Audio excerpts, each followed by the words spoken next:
They will tell you that you're too obsessed, too intense, too focused.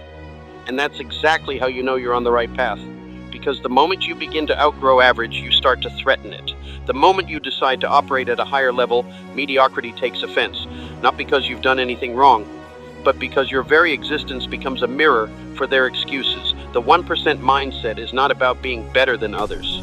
It's about being better than your former self, relentlessly, ruthlessly, daily. It's about waking up every day with a fire in your gut and a vision so clear it makes sleep feel like a distraction.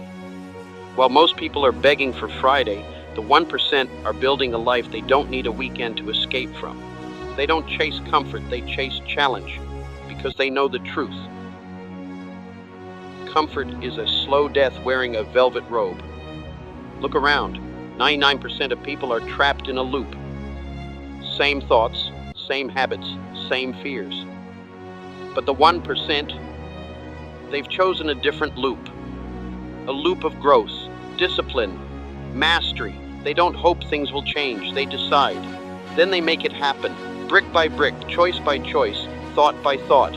This isn't just about money, it's about the architecture of belief, because everything external, wealth, success, freedom, was once internal. It started as a decision, a commitment, a mindset. Henry Ford once said, "Whether you think you can or you think you can't, you're right." That's not a cute quote, that's a law. Belief is the lever that moves the world. And the 1%, they guard that belief like a sacred flame. They feed it with vision. They protect it from small minds and shallow thinking, because they understand belief doesn't grow in toxic soil. Every great empire started in the invisible realm of the mind. Every skyscraper, every revolution, every innovation. From Edison's light to Disney's dream, it all began with someone who saw what others couldn't and refused to stop until it became reality. The 1% live by vision, not by sight. They don't need evidence. They are the evidence. They move with certainty before the path is clear. They act without applause. They train without cameras. They sacrifice without sympathy, because they know this universal law. You will never rise higher than the standards you set for yourself in silence. Where others see problems, the 1% see puzzles to be solved. Where most people break, they bend. Where most people shrink, they expand. Why?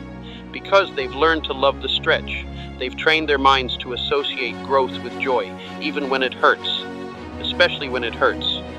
Pain is not a signal to stop, it's a signal to lean in, to sharpen your sword, to rise through it, not run from it. The 1% don't avoid hard things, they seek them out, because they know something the rest have forgotten.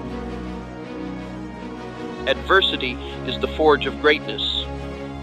You think Lincoln rose to power because his life was easy? No. He lost election after election, failed in business, buried the love of his life, and still carried the weight of a nation on his back. That's the 1% mindset, not because of what he achieved, but because of who he became in the process. It's not about trophies, it's about transformation. The 1% have a different relationship with time. They don't spend it, they invest it. They know every second is a seed. Most people throw their seeds into the wind, scrolling, comparing, consuming. The 1% plant them with intention, learning, building, refining. And while others look for shortcuts, they're building cathedrals that will outlast them. You want to rise? Stop negotiating with your potential. Stop making deals with your weakness. Stop trying to fit in when you were built to stand out. Make a decision. Burn the boats. Raise the standard. Because here's the truth, most will never accept. Success is not reserved. It is earned. It is not about talent. It is not about luck. It is about mindset, one decision at a time. The 1% don't need perfect conditions. They create them. They don't need guarantees. They become the guarantee. And most of all, they don't need to be told who they are.